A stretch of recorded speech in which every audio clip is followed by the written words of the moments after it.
আসসালামু আলাইকুম। Microsoft office 2019 প্রথম পর্বে আপনাদের সবাইকে স্বাগত। আশা করি সবাই ভালো আছেন। আমরা মাইক্রোসফট অফিস এক্সেলের একদম শুরু থেকে দেখব। তার জন্য কি করতে হবে, আমাদের প্রথমে কি অপশন আছে সেটা দেখি। আমরা ফাইল অপশন আছে আমাদের প্রথমে। আমাদের ফাইলে ক্লিক করি, তাহলে আমাদের এরকম অপশনগুলো আর কি দেখা যাবে। যেমন হোমের ভিতরে থেকে new, open, info, save, save as, এগুলো আমরা বেসিক গুলো প্রথমে দেখি, তারপর আস্তে আস্তে অ্যাডভান্স লেভেলে যাব। তা প্রথমে আমরা যদি দেখি, আমরা চাই যে আমাদের কোনো কিছু আমাদের ডকুমেন্টস তৈরি করা আছে, সেটা আমরা ওপেন করতে চাচ্ছি।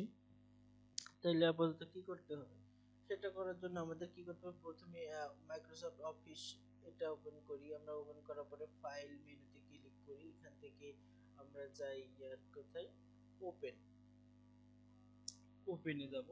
ওপেনে গেলে দেখেন, ওপেনে যদি আমরা ক্লিক করি তাহলে অটোমেটিক আমাদের যেখানে যে ডকুমেন্টস গুলো তৈরি করা আছে, যদি আমরা ইনস্ট্যান্ট কোনো কাজ করে থাকি সেগুলো আমাদের এখানে আছে দেখাবে। বা আমরা যদি এইখানে যেগুলো দেখাচ্ছে এখান থেকে যদি আমরা সেটা ওপেন করি, তাহলে আমরা এখান থেকে করতে পারবো। অথবা যদি আমরা চাই যে না, আমাদের এটাগুলো দরকার নেই, অন্য একটা দরকার, তাহলে আমরা কি করব, ব্রাউজে ক্লিক করব। ব্রাউজ অথবা দিস পিসি, এইখান থেকে যে কোনো একটাতে আমরা ক্লিক করতে। আমরা যদি দিস পিসিতে ক্লিক করি, তাহলে আমাদের পিসিতে যে ফোল্ডারগুলো আছে সেগুলো এরকম একটা পপআপ আসবে, তো সেইখান থেকে দেখাবে। তো আমাদের কোথায় যে ফোল্ডারগুলো ইগুলো আছে, আমরা সেখানে যাই, আমাদের দেখলে এরকম যদি কোনো ফোল্ডার থেকে থাকে যে এখান থেকে আমরা ওপেন করতে পারি, বা ঠিক আছে এরকম। এখান থেকে সাপোজ আমরা একটা ওপেন করি, সাপোজ আমরা এই ফাইলটা ওপেন করি, এখান থেকে যে আমরা এখান থেকে এটা ওপেন ওকে করলাম। ওকে করার পর দেখেন আমাদের এটা ওপেন হয়েছে, ঠিক আছে। ওকে, তাহলে আমরা আমরা কিভাবে একটা ডকুমেন্টস ওপেন করতে হয় সেটা দেখলাম। তারপরে আমাদের কি, আমরা যদি চাই যে না আমাদের একটা ডকুমেন্টস আছে, এরকম একটা ডকুমেন্টস আছে আমাদের, আমরা এটা দরকার না, আমরা একটা নতুন করে ডকুমেন্টস তৈরি করবো, তো বা সেটা কি করবো, আমরা ফাইলে যাব, তারপর এখানে নিউ অপশন আছে, এখান থেকে আমরা নিউ কার্ড থেকে ওপেন করতে পারি। অথবা আমাদের ডিফল্ট দেখেন এখানে অনেকগুলো টেমপ্লেট আছে, এখানে ব্ল্যাঙ্কে যদি আমরা ক্লিক করি তাহলে আমাদের নতুন করে একটা ওপেন হবে। তো আমরা যদি ব্ল্যাঙ্কে ক্লিক করি, দেখেন আমাদের একটা নতুন ওপেন হয়েছে।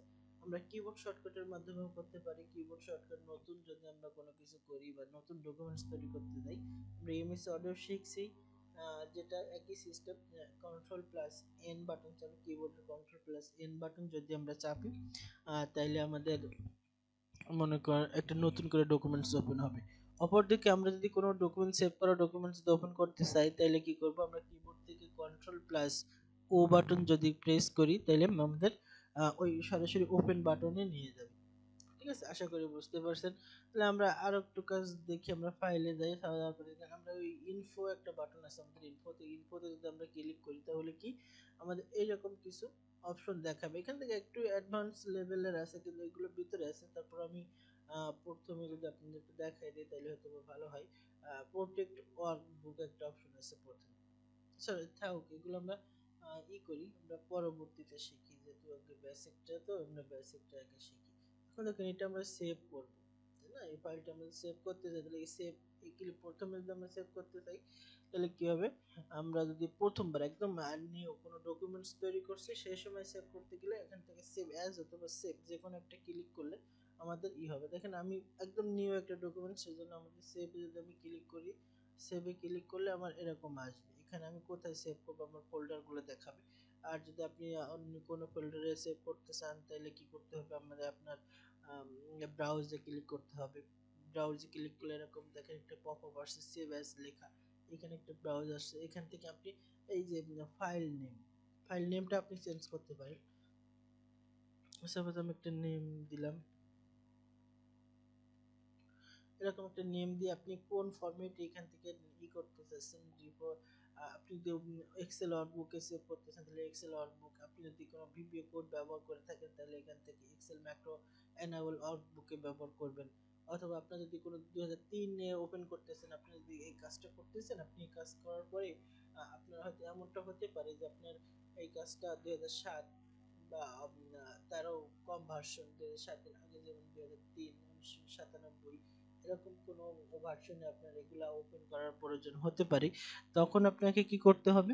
আপনাকে এক্সেল 97 আন্ডারস্কোর বা স্ল্যাশ দিয়ে 2003 ওয়ার্কবুক যে ফরম্যাটটা আছে এটাতে সিলেক্ট করতে হবে। এক্সএমএল ফরম্যাটে সিলেক্ট করে সেভ করতেছেন, এখানে আপনার যেটা প্রয়োজন এভাবে একটা একটা করে আপনি যদি আপনি দিয়ে সিলেক্ট করে আপনি সেভ করতে পারেন, অথবা আপনার যদি পিডিএফ ফরম্যাটে দরকার হয় তাহলে আপনি পিডিএফ করতে পারেন।